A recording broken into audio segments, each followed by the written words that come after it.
Friends, ನಿಮ್ಮೆಲ್ಲರಿಗೂ ಕೂಡ ನಿಮ್ಮದೇ ಆಗಿರ್ತಕ್ಕಂಥ ಯೂಟ್ಯೂಬ್ ಚಾನಲ್ ಸ್ಟಡಿ ವಿತ್ ಪರಶುರಾಮ್ಗೆ ಸ್ವಾಗತ ಅಂತ ಹೇಳ್ತಾ, ಇಂದಿನ ವಿಡಿಯೋದಲ್ಲಿ ನಾನು 10ನೇ ತರಗತಿ ಪ್ರಥಮ ಭಾಷೆ ಕನ್ನಡದಲ್ಲಿ ಮೊದಲ 5ನೇ ಗದ್ಯಪಾಠ ಯುದ್ಧ, 5ನೇ ಪದ್ಯಪಾಠ ಹಸುರು ಮತ್ತು ಮರುಸಿಂಚನ ಇವಷ್ಟು ಸೇರಿ ಒಂದು LBA ಪ್ರಶ್ನೆ ಪತ್ರಿಕೆಯನ್ನು ಕೊಡ್ತಾ ಇದ್ದೀನಿ. ಸೊ ನಮ್ಮ ಯೂಟ್ಯೂಬ್ ಚಾನಲ್ನಲ್ಲಿ LBA ಕ್ವಶನ್ ಪೇಪರ್ ಆಗಿರ್ಬೋದು, ಪಾಠದ ಪ್ರಶ್ನೋತ್ತರಗಳು ಎಲ್ಲವೂ ಕೂಡ ಸಿಗ್ತವೆ.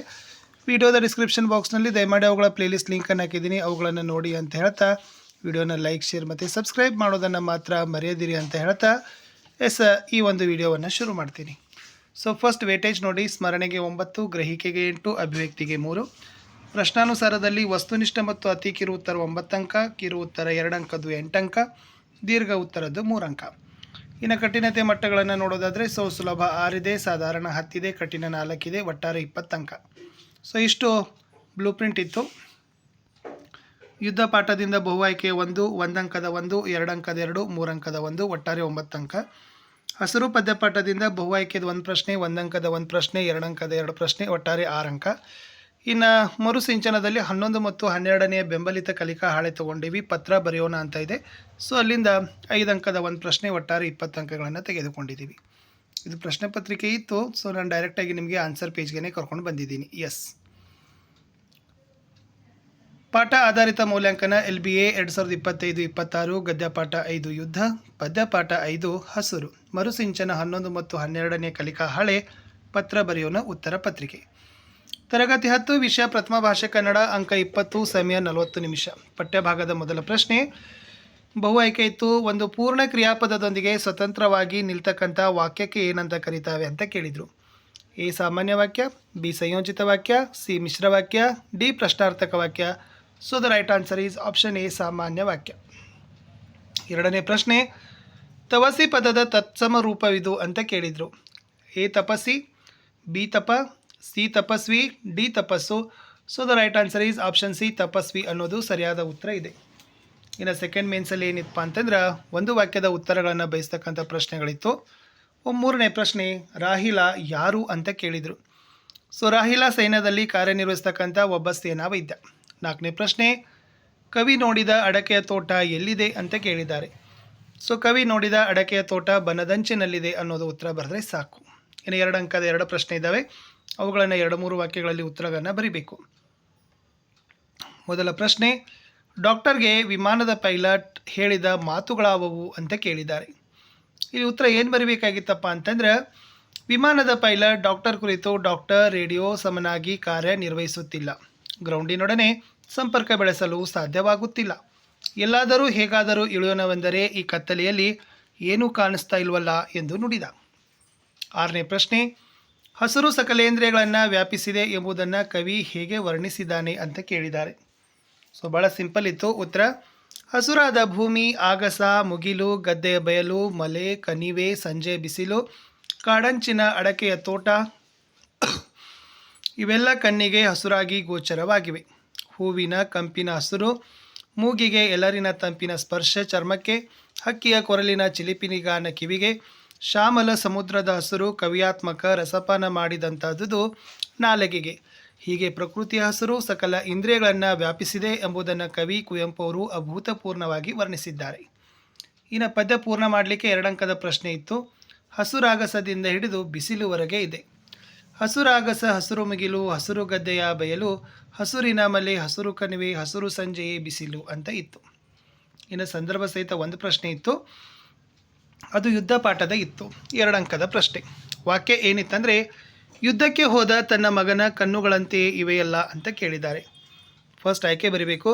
ಪ್ರಸ್ತುತ ವಾಕ್ಯವನ್ನು ಲೇಖಕಿ ಸಾರಾ ಅಬೂಬ್ಕರ್ ಅವರು ರಚಿಸಿರುವ ಚಪ್ಪಲಿಗಳು ಕಥಾ ಸಂಕಲನದಿಂದ ಆಯ್ದ ಯುದ್ಧ ಎಂಬ ಗದ್ಯಪಾಠದಿಂದ ಆರಿಸಲಾಗಿದೆ.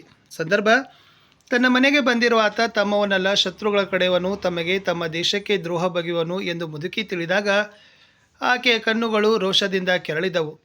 ನಂತರ ಬಾಗಿಲ ಬಳಿ ಸಮೀಪಿಸುತ್ತಾ ಆಕೆ ಆತನ ಮುಖವನ್ನು ನೋಡಿ ಮೇಲಿನ ಮಾತನ್ನು ಹೇಳ್ತಾಳೆ.